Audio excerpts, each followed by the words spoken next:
الحمدللہ رب الکائنات والصلاة والسلام علی سید الموجودات وعلى آلہ وجميع الصحابة والصحابیات وعلى من تبعهم من المسلمين والمسلمات اما بعد فأعوذ باللہ من الشیطان الرجیم بسم اللہ الرحمن الرحیم فَإِنْ آمَنُوا بِمِثْلِ مَا آمَنْتُمْ بِهِ فَقَدِ اهْتَدَوْا صدق اللہ العظیم وصدق رسولہ النبی الامین الکریم قال اللہ تبارک و تعالی فی شان حبیبہ ان اللہ وملائکتہ يصلون على النبي يا أيها الذين آمنوا صلوا عليه وسلموا تسليما الصلاة والسلام عليك يا سيدي يا رسول الله الصلاة والسلام عليك يا سيدي يا حبيب الله الصلاة والسلام عليك يا سيدي يا نبي الله الصلاة والسلام عليك يا سيدي يا نور اللہ۔ حمد و صلاة کے بعد اللہ تبارک و تعالی جل شانہ سے دعا ہے کہ وہ اپنے پیارے حبیب لبیب نبی کریم رؤوف الرحیم علیہ افضل الصلاة والتسلیم کے صدقے و طفیل مجھ ناچیز کو حق کہنے کی توفیق عطا فرمائے اور ہم سب کو حق کو قبول کرنے حق کو اپنانے کی توفیق عطا فرمائے آمین۔ ارشاد باری تعالیٰ ہوا فَإِنْ آمَنُوا بِمِثْلِ مَا آمَنْتُمْ بِهِ، تو اگر لوگ ایسے ایمان لائیں جیسے صحابہ ایمان لائیں فَقَدِ اهْتَدَوْا، تب تو یہ ہدایت پا گئے۔ ایمان کا معیار صحابہ کرام علیہم الرضوان کے ایمان کو رب نے فرمایا۔ لوگ کہتے ہیں ہم ایمان لائیں، رب کریم فرماتے ہیں اگر ایمان صحابہ کے ایمان جیسا ہے پھر تو ہدایت یافتہ، پھر تو ایمان مقبول۔ اگر ایمان صحابہ کے ایمان جیسا نہیں تو پھر تمہارا ایمان رد کر دیا گیا۔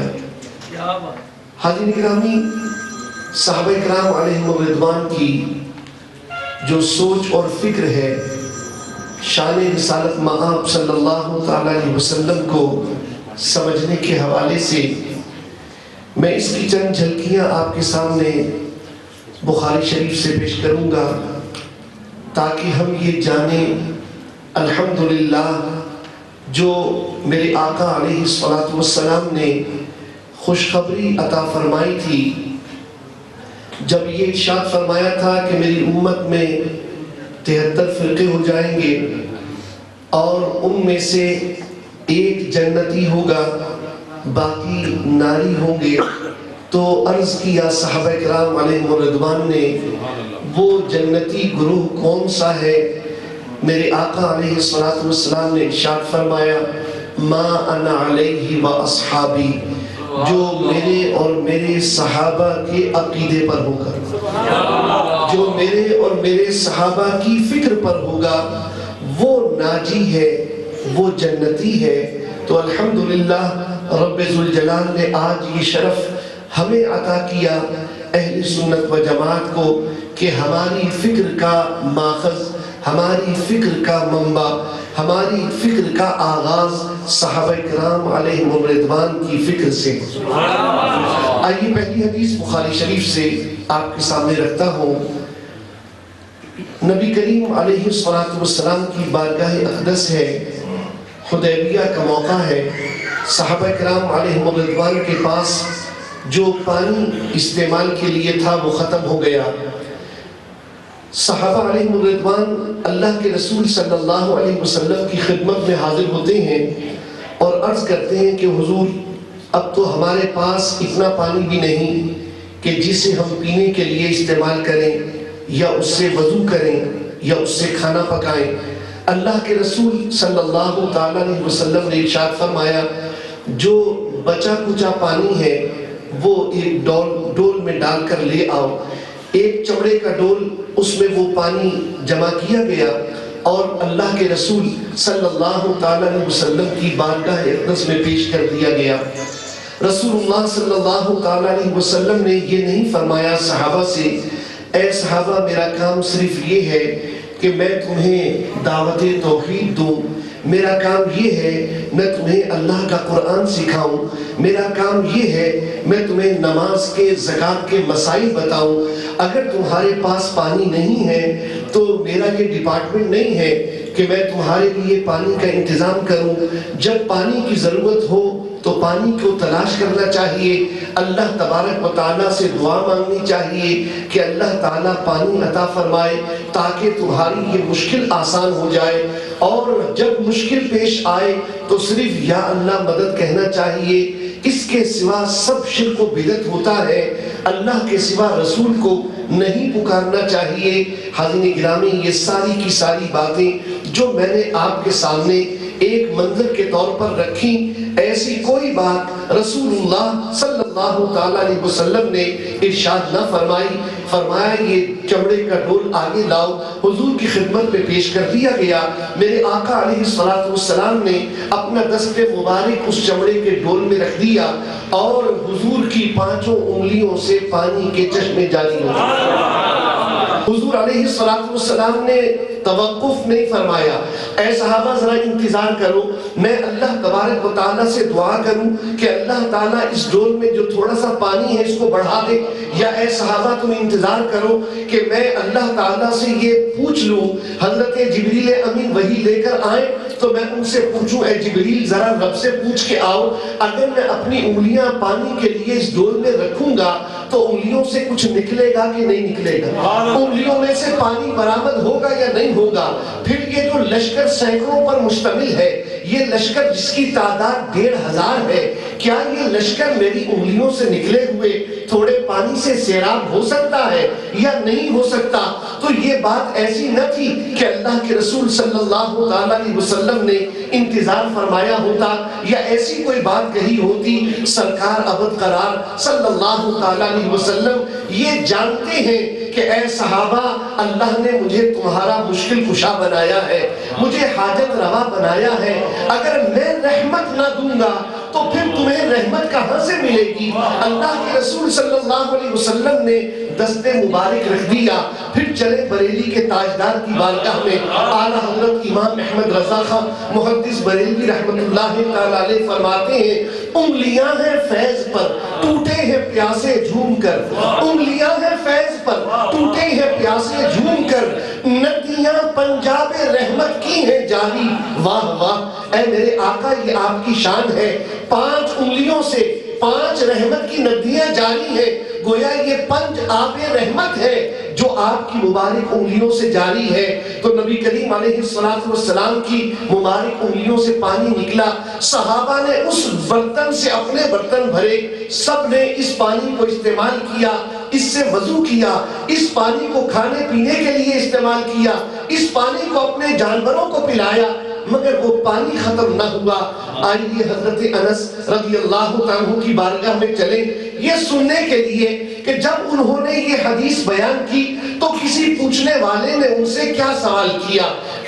جب حضرت انس رضی اللہ عنہ یہ حدیث بیان کرتے ہیں تو جو سن رہے ہیں ایک صاحب سوال کر دیتے ہیں تابعی ہوں گے یا ہو سکتا ہے صحابی ہو، لیکن قرائن سے معلوم ہوتا ہے کہ تابعی ہیں، اس لیے کہ صحابہ کو تو اپنے تمام احوال کی مشہور طریقے سے خبر ہوتی ہے۔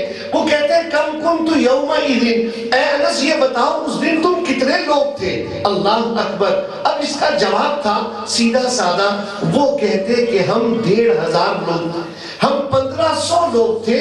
یہ جواب ہے بڑے معقول طریقے سے اس میں کوئی بات ایسی نہیں ہے جس پر کوئی اعتراض کی بات پیدا کی جا سکے، مگر قربان جائے صحابی رسول نے فکر عطا کی، صحابی رسول نے ہمیں یہ سوچ دے دی کہ دیکھو جب نبی کی عظمت کی بات آئے تو اسے بیان کرنے میں بھی دل کشادہ کرنا، جب نبی کی عظمت بیان کرنی ہو تو اسے بیان کرنے میں بھی دل کھول کے بیان کرنا، جب نبی کی عظمت ماننی ہو تو اسے ماننا بھی دل کھول کے، اسے ماننا بھی دل کھول کے ہے، بتانا بھی دل کھول کے ہے۔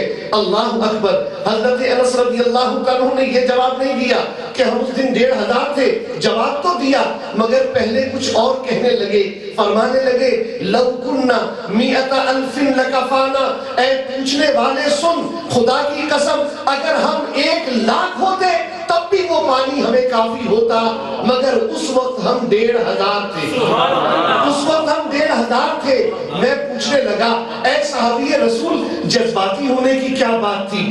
پوچھنے والے نے تو بڑی معقول بات کہی تھی، بھئی وہ کتنے خوش نصیب تھے جنہیں سرکار کی مبارک انگلیوں سے نکلا ہوا پانی نصیب ہوا، وہ کتنے خوش نصیب تھے۔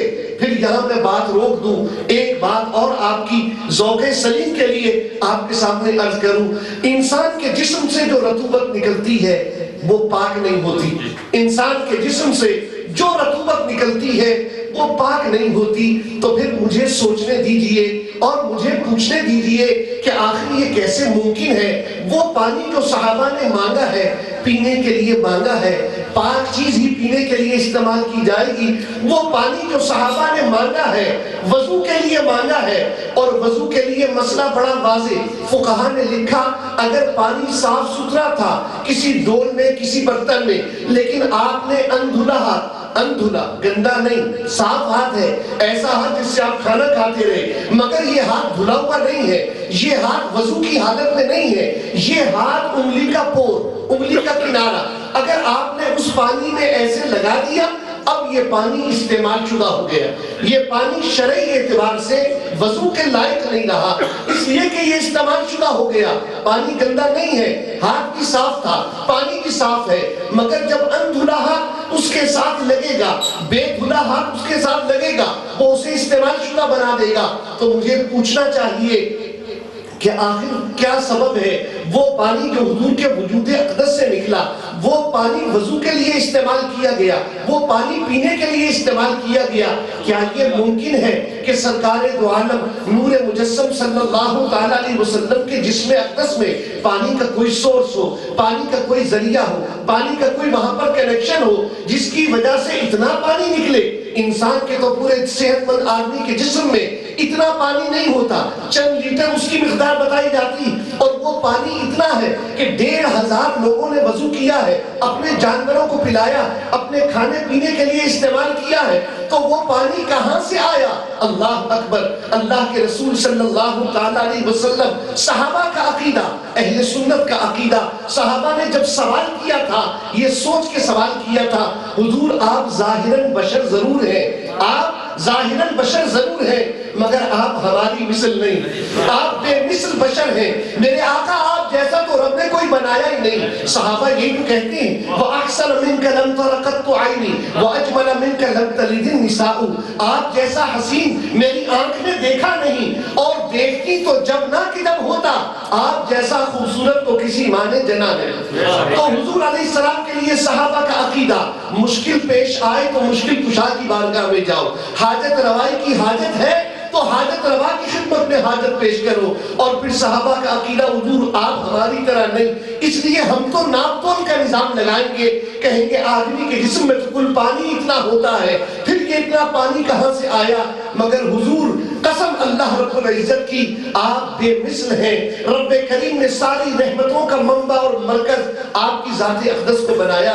حاضرین گرامی، سرکار کے جسم اقدس سے نکلا ہوا پانی کتنے لوگوں نے استعمال کیا؟ سوال سادہ تھا، مگر حضرت انس رضی اللہ تعالیٰ عنہ جذباتی ہو گئے، کہنے لگے اگر ہم خدا کی قسم 1,00,000 ہوتے تب بھی وہ پانی کافی ہوتا۔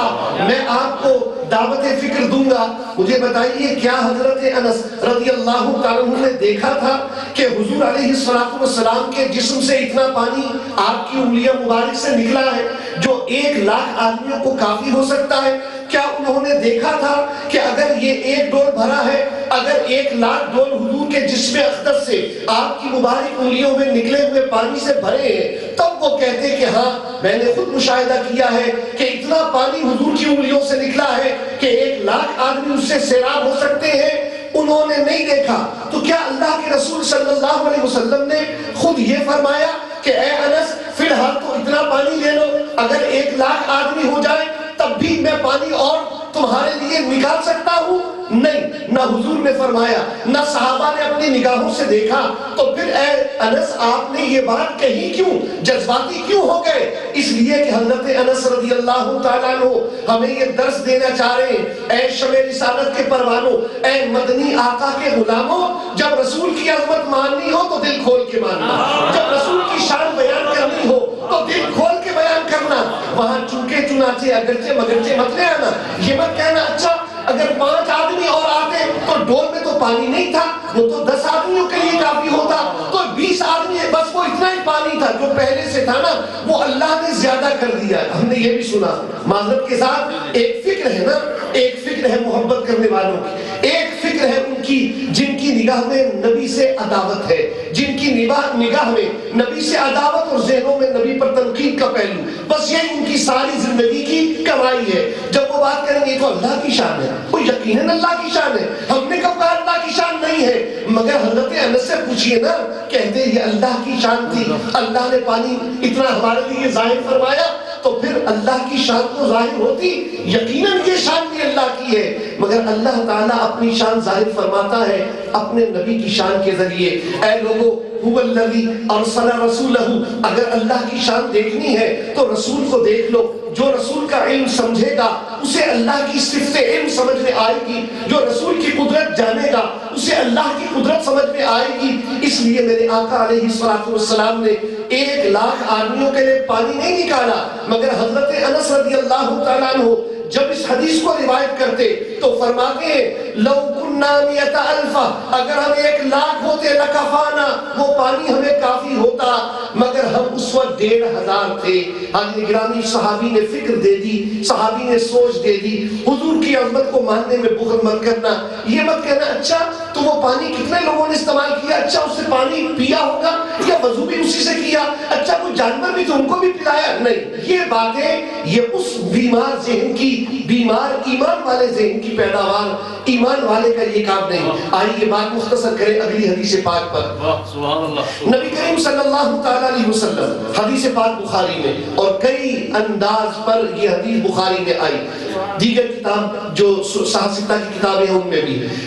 جمعہ کا خطبہ دے رہے میرے آقا علیہ السلام، ایک اعرابی کھڑے ہو گئے، ایک صحابی کھڑے ہو گئے، عرض کرنے لگے حضور ہم ہلاک ہو گئے، پانی نہیں ہے، بارش نہیں برس رہی، اور بارش نہ برسنے کی وجہ سے اب جو ہے نا وہ جانور ہلاک ہونے لگ گئے، قحط کی کیفیت پڑ گئی، کھانے پینے کو کچھ باقی نہ رہا، فصلیں خشک ہو گئی، ان کے نام و نشان مٹ گئے۔ اب وہ اپنی فریاد کر رہے ہیں، رسول اللہ صلی اللہ تعالیٰ علیہ وسلم نے اپنے دست مبارک اٹھائے، حضور علیہ السلام نے یہ نہیں فرمایا اے صحابی تم نے کہہ تو دیا ہے، مگر مسئلہ یہ ہے کہ نماز استسقاء پڑھنے کا ایک طریقہ بھی میں نے تمہیں بتایا، جمعے کی نماز کے بعد سب میدان میں چلتے ہیں، وہاں چل کر تم اپنے جانور بھی لے آؤ، بچوں کو لے آؤ، عورتوں کو لے آؤ، پھر نماز استسقاء ادا کریں گے۔ نماز استسقاء کا باضابطہ ایک طریقہ حدیث پاک میں موجود ہے، اس طریقے کے مطابق رب سے بارش مانگیں گے، مگر نہیں، یہ تو وہ بارگاہ ہے اللہ تعالیٰ نے جسے جہانوں کے لیے رحمت بنایا، اور یہاں پر دیر نہیں کی جاتی، تاخیر نہیں کی جاتی، منگتا کا ہاتھ اٹھتے ہی داتا کی دین تھی۔ یہاں معاملہ یہ ہے مانگیں گے مانگے جائیں گے،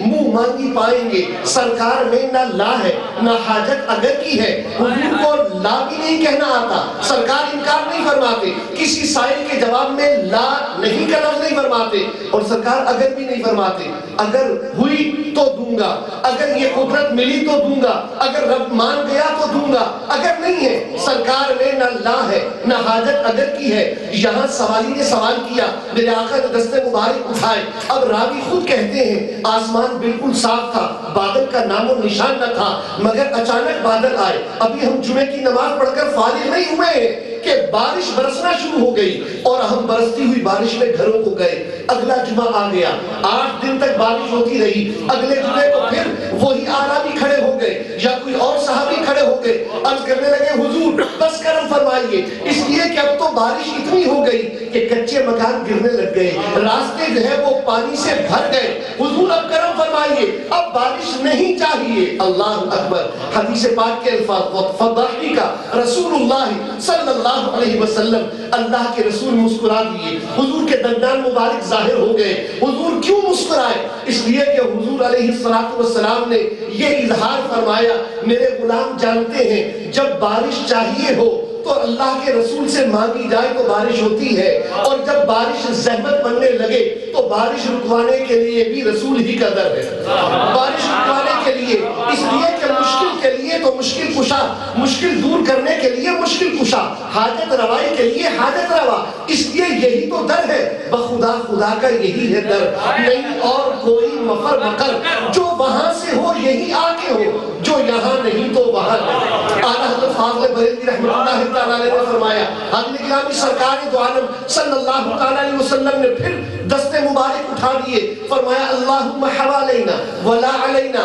اے اللہ ہمارے ارد گرد برسا، ہم پر نہ برسا۔ حضور کا یہ فرمانا تھا کہ بادل چھٹ گئے، مدینہ شریف کو چھوڑ کر ارد گرد کی جگہ پر ایسے ہو گئے، راوی کہتے ہیں جیسے مدینہ سر ہے اور اس پر بادلوں کا تاج ہے، مدینہ سر ہے اور اس پر بادلوں کا تاج ہے۔ اب راوی نے جو جملہ کہا یہ صحابی کی فکر آپ تک پہنچانے کے لیے آج اللہ تعالیٰ نے ملک طارق رحیم صاحب کو یہ وسیلہ بنایا کہ آج آپ کو یہاں پر میں صحابہ کے ایمان کی فکر دے کر جاؤں۔ کہتے ہیں یریہم اللہ کرامت نبیہ، سبحان اللہ، کہنے والا تو کہہ دے وہ جی اللہ کی شان تھی، اللہ نے بارش برسائی، یقیناً اللہ کی شان تھی، ہم اللہ کے ماننے والے، ہم تو کہتے ہیں حضور کو جو کمال ملا کیا حضور کا اپنا ہے؟ نہیں، جو کمال ہے رب کا دیا ہوا، لیکن حضور کا کمال تو مانو، حضور کی عظمت تو مانو، حضور کی شان تو مانو۔ اب حضرت انس نے عقیدہ دیا، وہ کہتے ہیں یریہم اللہ، اللہ تعالیٰ دکھانا چاہتا تھا کس چیز کو؟ اپنی قدرت کو نہیں، کہتے ہیں یریہم اللہ کرامت نبیہ، اللہ اپنے نبی کی عظمت دکھانا چاہتا تھا، اپنے نبی کی شان دکھانا چاہتا تھا۔ میرا نبی گورے گورے ہاتھ اٹھاتا ہے تو بارش برسنے لگتی ہے، میرا نبی گورے گورے ہاتھ اٹھاتا ہے تو بارش رک جاتی ہے۔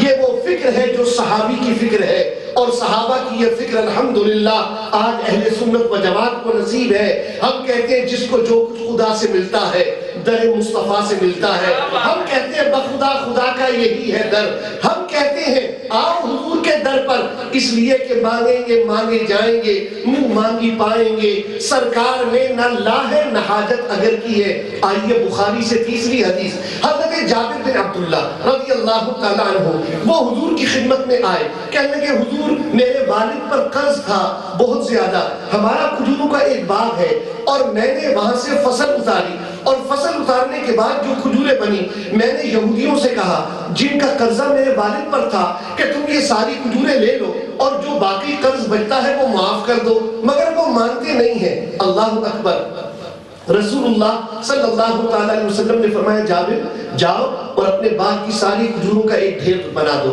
ایک ڈھیر کی صورت میں انہیں جمع کر دو، اور اس کے بعد فرمانے لگے میں آ رہا ہوں۔ سرکار دو عالم صلی اللہ علیہ وسلم چلے تو آپ نے حضرت ابو بکر و عمر رضی اللہ تعالیٰ عنہما کو بھی بلا لیا، ابو بکر و عمر تم بھی میرے ساتھ چلو۔ اب دونوں کو ساتھ لے کر حضور وہاں تشریف لے گئے، ڈھیری کے پاس بیٹھے، اور ڈھیری کے پاس تقریباً وہ 3 من سے زیادہ کھجوریں تھی یا اس سے بھی زیادہ کھجوروں کا ڈھیر تھا۔ سرکار بیٹھے اور سرکار نے وہاں پر کچھ پڑھا، فاتحہ پڑھی نا ہم کہتے ہیں، ختم شریف پڑھا، سرکار نے وہاں تلاوت کیا، اللہ کا کلام ہی پڑھا ہوگا، پھر سرکار نے دست مبارک اٹھائے اور آپ نے دعائیں برکت فرمائی۔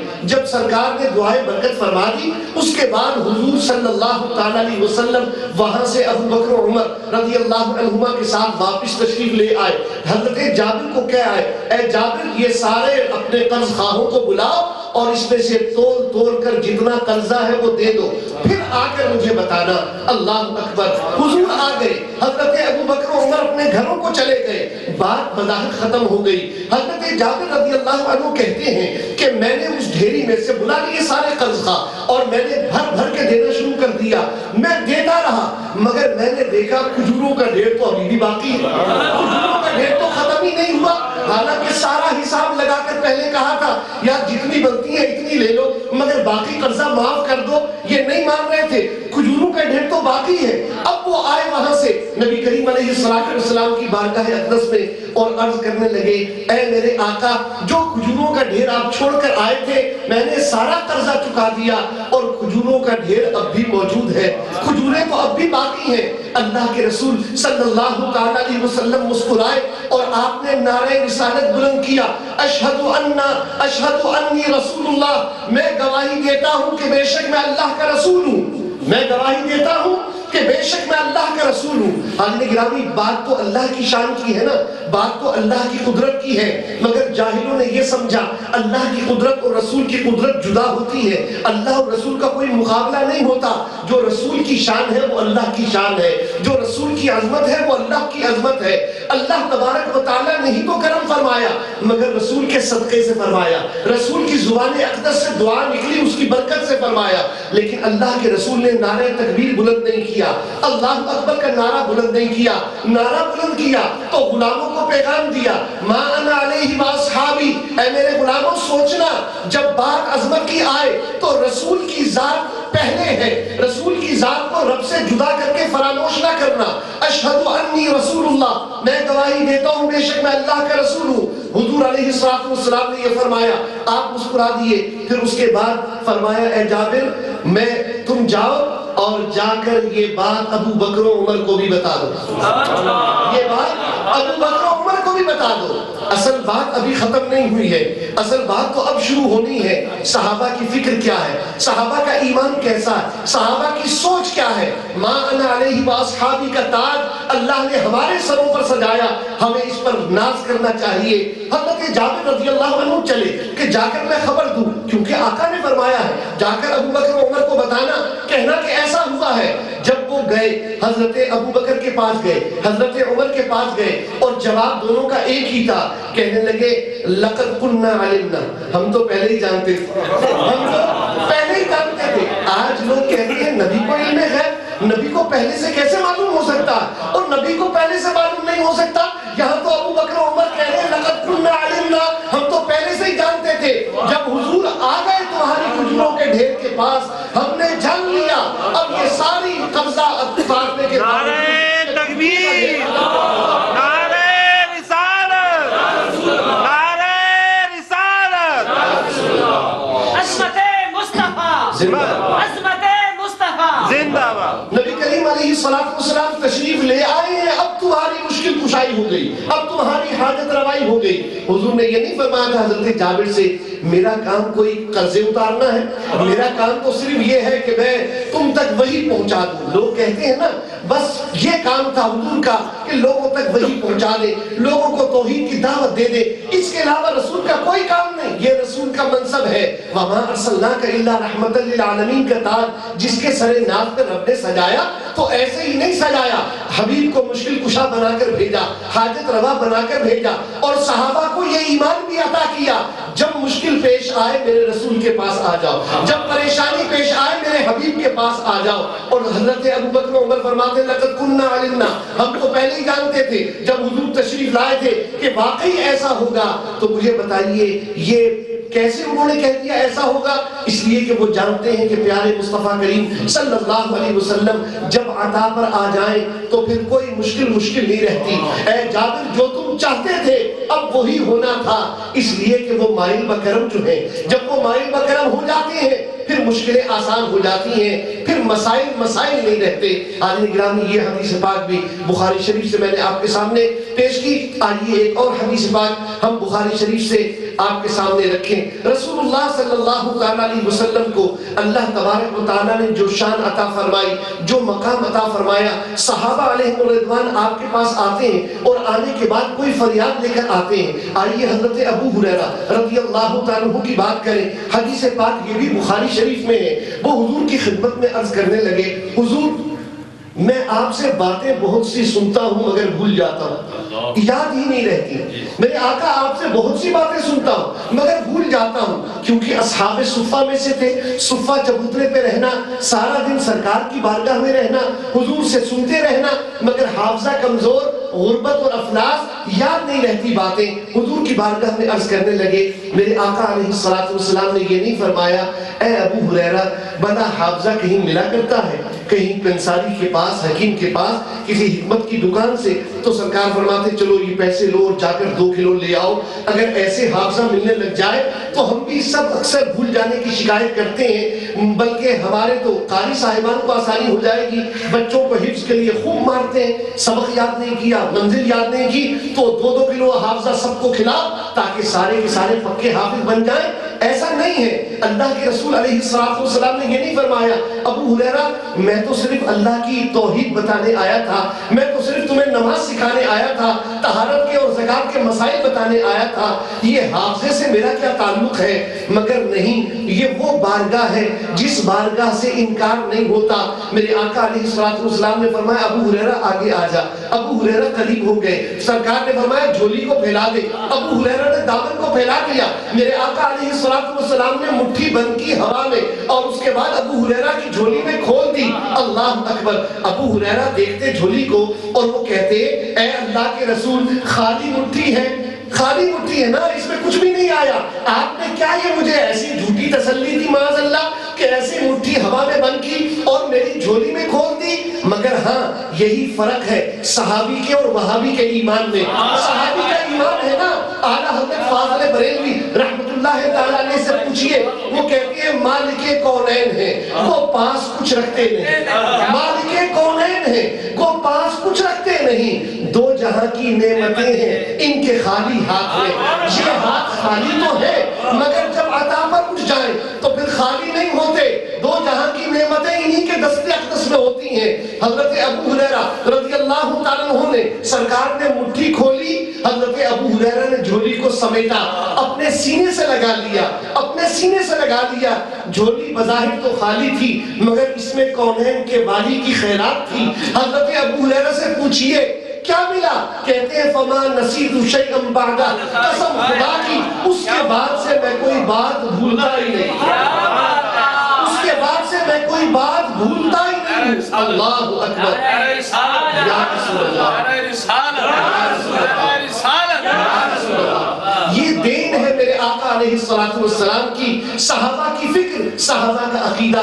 حضور ہماری طرح کے نہیں ہیں, ہم وہ ہیں جنہیں پاک ہونے کی حاجت ہے, حضور وہ ہیں جو پاک کرنے والے ہیں, ہم وہ ہیں کہ جنہیں حاجت روائی کی ضرورت ہے, سرکار وہ ہیں جو حاجت روائی فرماتے ہیں, ہم وہ ہیں جو مشکلات میں مبتلا کسی مشکل کشا کے منتظر, حضور وہ ہیں جو مشکل کشائی فرماتے ہیں, ہم وہ جو منگتے ہیں, حضور وہ جو داتا ہے, وہ دینے والے ہیں, ہم مانگنے والے اور لینے والے ہیں. یہ صحابہ کا عقیدہ ہے. ما انا علیہ واصحابی, جب حضور کی عظمت کو مانو دل کھول کے مانو, جب حضور کی شان کو بیان کرو تو دل کھول کے بیان کرو. حاضرین گرامی آئیے ایک بات اور آپ کے سامنے رکھوں. نبی کریم صلی اللہ تعالیٰ علیہ وسلم کی بارگاہ اقدس ہے. آپ نے ایک یہودی ہے بہت ملعون خبیث, حضور کی بارگاہ میں گستاخی کا ارتکاب کرتا. سرکار نے فرمایا کون ہے جو اس کو واصل جہنم کرے اور میرے دل کو سکون پہنچائے؟ صحابہ گئے, جانے کے بعد اس ملعون کو قتل کیا. جب واپس قلعے سے اترنے لگے تو حضرت عبداللہ رضی اللہ تعالیٰ عنہ جو قتل کر کے اتر رہے تھے, پاؤں پھسل گیا قلعے کی دیوار سے اور وہ گر گئے اور ان کی ٹانگ کی ہڈی ٹوٹ گئی. نبی کریم علیہ السلام کی خدمت اقدس میں صحابہ اٹھا کر لائے. حضور علیہ السلام نے یہ نہیں فرمایا کہ اس کو میرے پاس کیوں لے آئے, کوئی ہڈی جوڑنے کا ماہر ڈھونڈو, کوئی آرتھوپیڈک سرجن تلاش کرو جو ہڈی جوڑ سکے. میں تو ہڈی جوڑنے نہیں آیا, لوگوں کو رب سے جوڑنے آیا ہوں, لوگوں کو رب سے ملانے آیا ہوں. یہ کام تو میری فیلڈ نہیں ہے, یہ میرا شعبہ نہیں ہے. مگر نہیں, یہ وہ ہستی ہیں, یہ وہ ذات ہیں رب نے جنہیں رحمت للعالمین بنایا ہے. سرکار دو عالم صلی اللہ تعالیٰ علیہ وسلم نے اپنا لعاب دہن نکالا اور اس ٹوٹی ہوئی ہڈی پر لگا دیا. بس یہ لعاب دہن لگنا تھا, وہ ہڈی ایسے جڑ گئی جیسے ٹوٹی ہی نہ تھی, جیسے ٹوٹی ہی نہ تھی.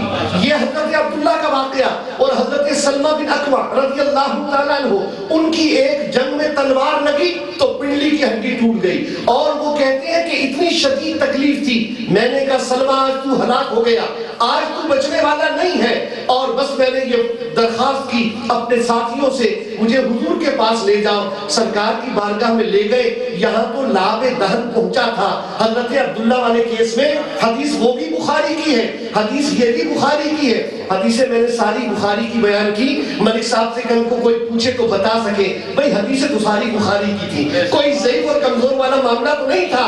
حالانکہ جس کا ایمان کمزور ہو اس کو صحیح بھی کمزور نظر آتی ہے، جس کا ایمان طاقت والا ہو اس کو تو چھوٹی سی بات بھی ایمان کا پہاڑ نظر آتی ہے۔ حضرت گرامی وہاں سرکار کا لعاب دہن لگا تھا تو ٹوٹی ہوئی ہڈی جڑی تھی، مگر یہاں میرے آقا نے صرف پھونک ماری ہے، 3 مرتبہ آپ نے دم کیا ہے اور ٹوٹی ہوئی ہڈی جڑ گئی ہے۔ حضرت سلمہ یہ زخم لوگوں کو دکھایا کرتے، کہتے دیکھو یہ پنڈلی یہ ایسی ٹوٹی تھی کہ یہ جڑ نہیں سکتی تھی، مجھے اپنی موت کا یقین ہو گیا تھا، مگر میرے آقا نے ایسی رحمت فرمائی ہے کہ اب بھی اس میں وہی جان اور طاقت ہے جو پہلے تھی۔ حضرت گرامی یہ صحابہ علیہ الرضوان کے عقیدے ہیں، یہ صحابہ کے ایمان کے چند پہلو ہیں جو میں نے آپ کے سامنے رکھے۔ اب سوچئے آپ فَإِنْ آمَنُوا بِمِثْلِ مَا آمَنْتُمْ بِهِ، جس کا ایمان ایسا جیسے صحابہ کا ایمان، جس کا ایمان ایسا جیسے صحابہ کا ایمان، وہ تو ہدایت پا گیا۔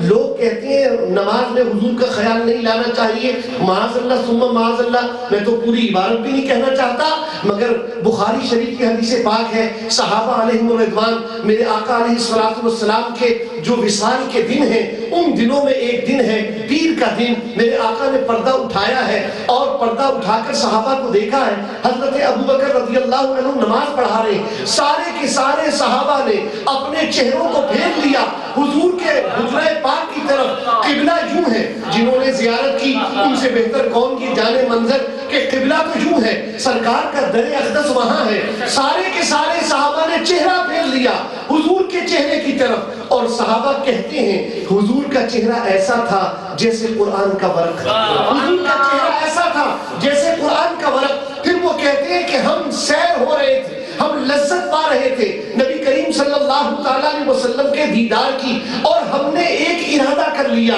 کہ ہم فتنے میں مبتلا ہو جائیں۔ اب ان کے الفاظ ہیں، وہ کہتے ہیں ہم نے فتنے میں مبتلا ہونے کا ارادہ کیا، یعنی ہم نے ارادہ کیا کہ نماز توڑ دیں، نماز توڑ دیں، آج آقا کا دیدار کریں، آج آقا کے مسکراتے چہرے کا دیدار کریں۔ ہم نے یہ ارادہ کیا، اللہ کے رسول صلی اللہ علیہ وسلم نے ہمیں ہاتھ سے اشارہ کیا کہ نہیں تم نماز پڑھو، نماز نہ چھوڑو، نماز قطع مت کرو، نماز توڑو نہیں۔ اور اس کے بعد سرکار نے اپنا پردہ مبارک گرا دیا، اور اس کے بعد وہ پردہ پھر نہ اٹھا۔ پھر اللہ کے رسول اپنے رب کے پاس تشریف لے گئے۔ حضرت گرامی صحابہ نے عقیدہ تو دے دیا نا کہ نماز جن کی ہے نا، یہ جن کا دیدار ہے یہ بھی نماز ہی والے کا دیدار ہے، جن کی نماز ہے، جن کا نماز میں ذکر ہے، جنہیں نماز میں سلام ہے، السلام علیکہ ایھا النبی، جن سے نماز میں کلام ہے، جن کا نماز میں تصور لانا واجب ہے، یہ وہی تو ہے۔ اب یہاں دیکھیں گے تب بھی نماز ہے، یہاں پڑھیں گے تب بھی نماز ہے۔ یہی وجہ ہے اعلیٰ حضرت فاضل بریلوی رحمت اللہ تعالیٰ علیہ فرماتے ہیں حاجیو آؤ شہنشاہ کا روضہ دیکھو، کعبہ کو دیکھ چکے کعبے کا کعبہ دیکھو۔ تو پھر سب نے ایسا کعبے کے کعبے کو دیکھا، کعبے سے توجہ ہٹا لی، کعبے سے چہرہ موڑ لیا، لیکن کسی نے نماز قضا نہیں کی۔ کسی کو حضور نے یہ نہیں فرمایا نماز ٹوٹ گئی ہے، تمہارا سینہ قبلے سے پھر گیا، تمہارے چہرے توجہ غیر اللہ کی طرف ہو گئی، توجہ غیر اللہ کی طرف ہو گئی، یہ نماز تو گئی، اب نماز پڑھو دوبارہ سے شروع کرو، اس نماز کی قضا ہوگی نہیں۔ اس لیے کہ وہ جانتے ہیں ایمان کس کا نام ہے، تصور میں ان کے رہنا، عبادت اس کو کہتے ہیں۔ میرے آقا علیہ الصلوۃ والسلام سے محبت کیجئے، ٹوٹ کر محبت کیجئے، حضور کی عظمت کو مانیے، دل کھول کر مانیے، حضور کی خوبیاں بیان کیجئے، حضور کے کمالات بیان کیجئے، کھلے ذہن اور کھلے لفظوں کے ساتھ بیان کیجئے، اس لیے کہ بس اللہ تبارک و تعالی جل شانہ کا انہیں شریک نہیں کہنا، اللہ کا انہیں بیٹا نہیں کہنا، اللہ کا شریک نہیں کہنا، باقی جو کمال جو خوبی کسی مخلوق کے لیے ہے وہ پیارے مصطفیٰ کے لیے، جو خوبی جو کمال کسی مخلوق کے لیے ہے وہ خوبی ہمارے آقا مدنی تاجدار صلی اللہ تعالیٰ علیہ وسلم کے لیے ہے۔ حاضرین گرامی، اعلیٰ حضرت امام احمد رضا خان محدث بریلوی رحمت اللہ تعالیٰ علیہ نے جو کلام فرمایا، اسی کی ایک ربائی پر گفتگو ختم کروں گا. بڑی پیاری بات کہی، یہ انہی کا حصہ ہے. فرماتے ہیں اللہ کی سرتا بقدم شان ہے یہ، اللہ کی سرتا بقدم شان ہے یہ. انسان نہیں انسان، وہ انسان ہے. یہ ہے بشر مگر بے مثل بشر. انسان نہیں انسان، وہ انسان ہے. یہ قرآن تو ایمان بتاتا ہے انہیں، قرآن تو ایمان بتاتا ہے انہیں. ایمان یہ کہتا ہے میری جان ہے، ایمان یہ کہتا ہے میری جان ہے. یہ صرف شاعرانہ تخیل نہیں ہے، اللہ کے رسول کی حدیث ہے، لا یؤمن احدکم حتی اکون احب الیہ من والدہ وولدہ والناس اجمعین. تم میں سے کوئی مومن نہیں ہو سکتا جب تک کہ وہ اپنے والد سے زیادہ، اپنی ماں سے زیادہ، اپنی اولاد سے زیادہ، سب لوگوں سے زیادہ مجھ مصطفیٰ سے محبت نہ کرے. تو انسان نہیں انسان، وہ انسان ہے. یہ قرآن تو ایمان بتاتا ہے انہیں، ایمان یہ کہتا ہے میری جان ہے. یہ وما علی الا البلاغ.